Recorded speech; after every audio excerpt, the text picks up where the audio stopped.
अस्सलामुअलैकुम गाइस, कैसे हैं आप सब। उम्मीद करती हूँ आप सारे ठीक होंगे। आज मैं जैसे ही ऑफिस से आई मेरा बहुत दिल कर रहा था कुछ क्रीमी खाने का। तो मैंने आते सारी ये बोनलेस चिकन काट लिया पीसीज में, या थोड़े से अनियन चॉप कर लिया, कोरिएंडर चॉप कर लिया, थोड़ी सी मैंने इसके अंदर शिमला मिर्चें चॉप कर ली हैं छोटे छोटे पीसीज में, और ये थोड़ा सा लहसुन वगैरह था, साथ में ऑरिगेनो, वाइट पेपर और ब्लैक पेपर, एंड ये मेरी बॉयल मैक्रोनीस। मैंने कहा जल्दी जल्दी से बनाना शुरू करते हैं, बिकॉज मेरी बहन जो है वो बना रही थी मैक्रोनीस और मेरा वो खाने का बिल्कुल दिल नहीं कर रहा था। मेरा दिल कर रहा था कुछ क्रीमी से खाने का। तो मैंने जल्दी से यहाँ पर कढ़ाई ली, क्योंकि मैक्रोनीस बॉयल हुई थी पहले से। उसमें मैंने थोड़ा सा ऑयल ऐड कर दिया, और साथ ही साथ मैंने इसके अंदर प्याज उठाए और प्याज को धड़ाम करके मैंने अंदर डाल दिया। अब सीन ये हो रहा था ना कि मेरी बहन जो है वो मेरे साथ खड़ी हुई थी और वो मुझे बैठ के इंस्ट्रक्शंस दे रही थी। हालांकि वो मुझसे छोटी है, वो मुझे बोल रही थी कि आप ही नहीं, मैंने वो दूसरी वाली बनानी थी, मैं अच्छी भली बना रही थी, आपने मुझसे क्यों ले लिया। मैंने कहा भाई चुप करके बैठ, बड़े मज़े की बनेगी, तू खाएगी, तुझे उस वाले से ज़्यादा अच्छी लगेगी। बिकॉज कभी कभी वो ना मसाले वाली बनाती है और वो मुझे बिल्कुल नहीं अच्छी लगती है। हालांकि वो चिकन वगैरह भी ऐड करती है उसमें, बट मुझे अच्छी नहीं लगती। अब मैंने यहाँ पर ना इसको आस्ता आस्ता उसको सौते करना शुरू किया आगे। इसको हम लोगों ने बिल्कुल फुल, हम लोगों ने इसे काले नहीं करने होते, गोल्डन नहीं करने होते, इनको हमने लाइट सा सौते करना होता है ताकि ये सॉफ्ट हो जाए अनियन। तो जब हम पास्ता में ये यूज़ कर रहे होते, बिकॉज अब मेरे पास पास्ता तो उस टाइम था नहीं अवेलेबल, तो मैक्रोनीज थी। वैसे देखा जाए तो सारे एक ही फैमिली के हैं, बस शेप्स अलग अलग इन लोगों ने बना दी हैं। तो खैर मैंने इसके साथ साथ ही इसके अंदर लहसुन ऐड कर दिया। लहसुन को मैंने ऐड करने के बाद तकरीबन इतना ही कोई सौते किया होगा जिसमें लहसुन की जो स्मेल है ना एक्चुअल वो चली जाए, मतलब जो कच्ची लहसुन है वो ना रहे। क्योंकि समटाइम्स ऐसा होता है हमारे खानों में, हम उसको सही से मिक्स नहीं करते, उसको सही से पकाते नहीं हैं एक फ्लेम में रख के, जिसकी वजह से ना एक लहसुन की स्मेल आ रही होती है खाने में से। So I just don't like that. तो मैंने इसको, क्योंकि तेज़ आंच रखी थी, और मैंने उसके अंदर इतना इसको मिक्स किया जितने में इसकी सारी स्मेल ख़त्म हो जाती। मैं इसको अच्छे से साथ साथ हिला रही थी, क्योंकि मैं नहीं चाह रही थी कि हाई फ्लेम की वजह से इधर उधर ख़राब हो जाए, जल जाए थोड़ा बहुत। और ये चल रहा था, साथ साथ हम लोग बैठ के गाने गा रहे थे, and she was talking with me. And अब इसके बाद मैंने जैसे ही उसके अंदर थोड़ा लहसुन का जो तड़का है वो सेट हो गया, तो मैंने इसके अंदर पकड़ के जी चिकन डाल दिया, और ढप करके ये मेरे से गिरने लगा था एक्चुअली, बिकॉज मैं वीडियो की तरफ देख रही थी। उसको मैंने बोला कि एंगल से ही पकड़ के रख यार। तो मैंने इसके अंदर फिर चिकन ऐड कर दिया। अब चिकन ऐड करने के बाद मैंने इसको बहुत अच्छे तरीके से मिक्स किया। उथल पुथल ये चीज़ें चल रही थी बेचारे चिकन के साथ, और अब वो बेचारा चिकन भी बोल रहा होगा कि मैं किसके हाथ चढ़ गया हूँ। तो साथ साथ ये हो रहा था, साथ साथ हम लोग बातें कर रहे थे, फिर बीच में हम लोगों ने गाने भी लगा लिए थे। बिकॉज एक तो मेरे पूरे दिन की रूटीन इतनी ज़्यादा हेक्टिक होती है कि आई कांट इवन इमेजिन, ठीक है, कि मैं at the end of the day इतनी थक जाऊंगी। मेरा डेली का यही होता है, भाई निकलूंगी आराम से आऊँगी करूँगी, सेटअप हो जाएगा सारा। लेकिन जैसी रूटीन सोचती हूँ बिल्कुल वैसी नहीं गुजरती, बहुत भागम दौड़ी वाली गुजरती है। यहाँ पे मैंने ऑलरेडी चिकन को थोड़ी देर रख दिया था। अब आप देख सकते हैं इसका कलर चेंज हो गया, इसने अपना साथ साथ थोड़ा ऑयल छोड़ना शुरू किया, बिकॉज मैंने इसे बहुत ही लेस ऑयल में पकाया था। तो इट्स नॉट लाइक कि ये पूरा ऑयल ऑयल से भरा रहे, और वो टिक्के को मैंने फ्राई नहीं करना था, पकाना था। लेकिन जब मैंने देखा कि भाई ये तो बहुत ही ज़्यादा ड्राई हो रहा है, तो मैंने इसके अंदर थोड़ा सा ऑयल उस टाइम उस स्टेज पे और ऐड कर दिया था, क्योंकि आप देख सकते हैं ये ऑलरेडी बहुत ड्राई चल रहा था। अब मैं इसको आराम आराम से जल्दी जल्दी, मुझे पता है उस टाइम पे टोटली ये हो रहा था कि कब ये बने और कब मैं इसे खाऊं, क्योंकि पूरे दिन की भूखी, और पूरे दिन के बाद इंसान को वो जो होता है ना, जब आप पूरे दिन के भूखे होते हो और अचानक से खाना आता है सामने, तो वो जो आपकी फीलिंग होती है। लेकिन यहाँ मेरे साथ बहुत ही उल्टा होने वाला था, जो मैंने बिल्कुल नहीं सोचा था। खैर यहाँ पर चिकन अपना पानी छोड़ रहा था, साथ साथ कुक हो रहा था। मोस्टली मुझे चिकन को सिर्फ इतना ही कुक करना था जितने में चिकन अच्छे से गल जाए, ठीक है। चिकन थोड़ा टेंडर भी रहना चाहिए था, ठीक है, और चिकन बहुत ज़्यादा सख्त नहीं होना चाहिए था। ऐसे नहीं हो कि वो टिक्के वाली बोटी, बिल्कुल फ्राइड चिकन नहीं चाहिए था मुझे यहाँ पर। साथ में मैंने इसके अंदर थोड़ा सा हस्बे ज़रूरत जितना भी मुझे इसके अंदर सॉल्ट ऐड करना था वो भी मैंने ऐड कर दिया, और मैंने इसको अच्छे से स्टिर करना शुरू किया, हिलाना शुरू किया। एंड अब ये पक रहा था आराम सुकून से। यार ये तो अपनी जगह पक रहा था, और मैं बोर हो रही थी इसको देखते हुए। तो उस टाइम पे मेरे जहन में गाना आया कि चलो यार कोई गाना गा लिया जाते थे। मैंने खुद को देखा, मैंने बोला यार मैं अपने आप को देख के ही कोई गाना गा लेती हूँ। एंड मैंने गाना गाना स्टार्ट किया, कभी कोई मुझसे न कहे oh my darling I love you, अरे oh my darling I love you.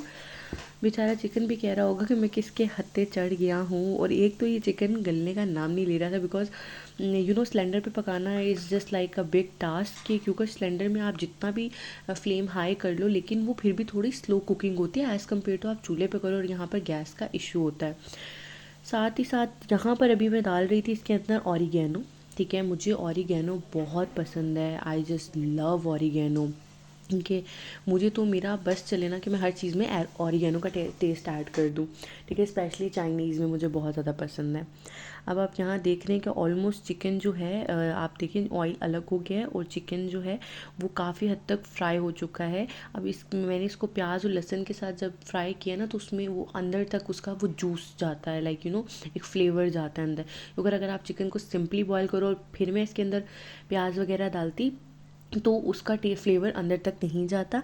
अब आप यहाँ पर एक और चीज़ देख सकते हैं कि मैंने जो चिकन है ना उसको जूसी ही रखा है और बहुत ज़्यादा उस तरह से नहीं रखा कि जिसमें आप कह लो बहुत अकड़ा हुआ चिकन नहीं है, सॉफ्ट चिकन है। मैंने इसके अंदर कैप्सिकम्स भी ऐड किए, लेकिन आप नोटिस करेंगे कि इसके अंदर जो प्याज है वो काला नहीं हुआ।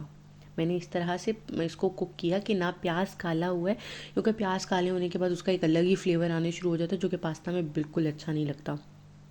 अब मैंने इसके अंदर कैप्सिकम डाले और मैंने उनको, क्योंकि मुझे जो वेजिटेबल्स है ना वो मुझे हाफ़ कुकड ही अच्छे लगते हैं, मुझे फुली कुकड वेजिटेबल्स बिल्कुल नहीं पसंद है।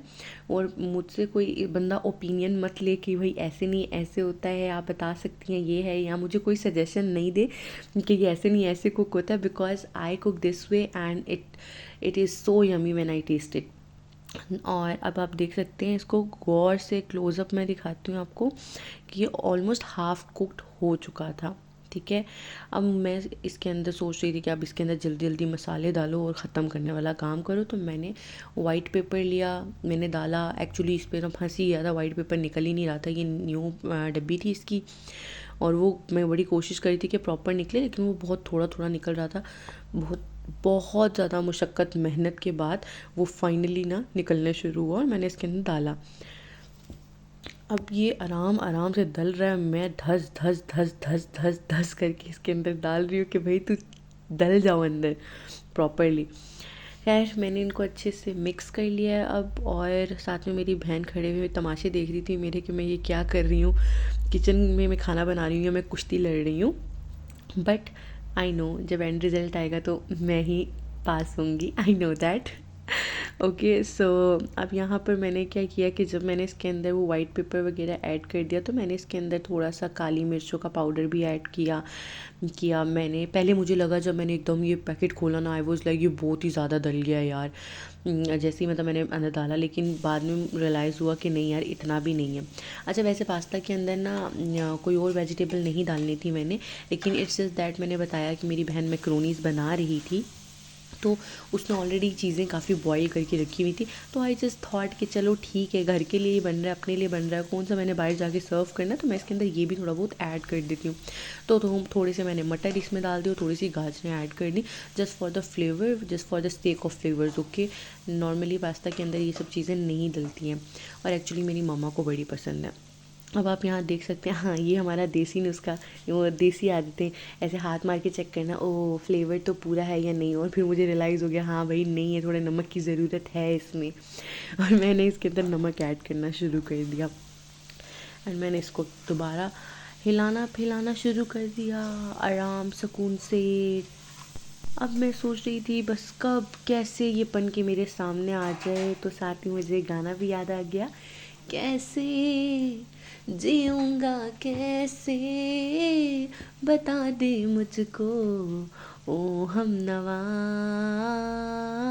तेरा मेरा जहाँ ले चलूँ मैं वहाँ, कोई तुझको ना मुझसे जुदा करे, रख लूँ पलकों पे मैं।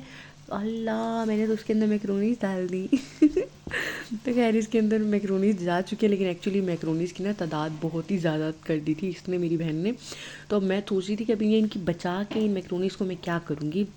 तो मेरा वैसे तो इसके अंदर इतना इनफ था क्योंकि क्रीम भी जानी थी, लेकिन ऑब्वियसली मैक्रोनीज बहुत ज़्यादा थी। मैंने कहा अब इसको वेस्ट करने से बेहतर इसको डाल देते हैं।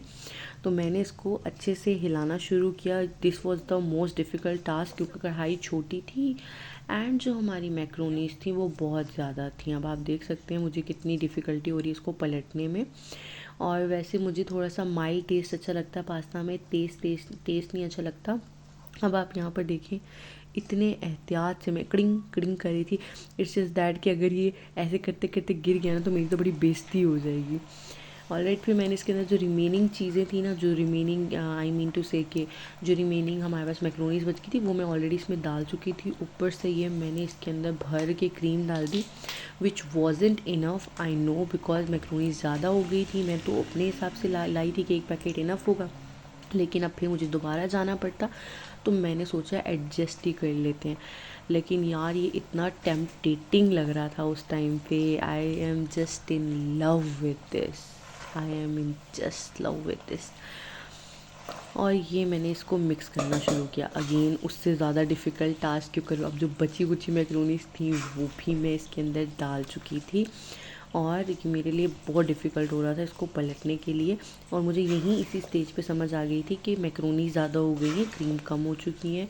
तो बेटा अब जो है जैसा है इसको खाना पड़ेगा आपको, क्योंकि अब इतना टाइम नहीं था कि मैं दोबारा जाती और इसको निकालती और फिर बाइक निकालो फिर जाके लेकर आओ, समथिंग लाइक दैट। तो मैंने इसको वैसे ही चलने दिया और मैंने इसको मिक्स करने की पूरी कोशिश की कि भाई एटलीस्ट इतनी मिक्स हो जाए कि दाने दाने तक पहुंच जाए क्रीम, ठीक है, चाहे वो हल्की पहुंचती है चाहे वो तेज़ पहुंचती है, आई डोंट केयर।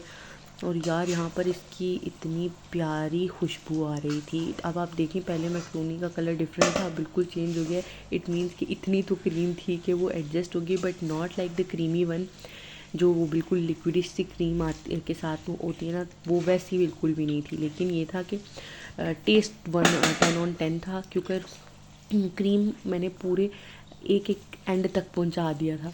अब यहाँ पर आप देख सकते हैं मैं क्लोज व्यू दे रही हूँ आपको so you can see, but ये बहुत मज़े की लग रही थी मुझे उस टाइम पे भी। और फिर मैं सोच रही थी अब कब ये मेरे मुंह में जाएगी।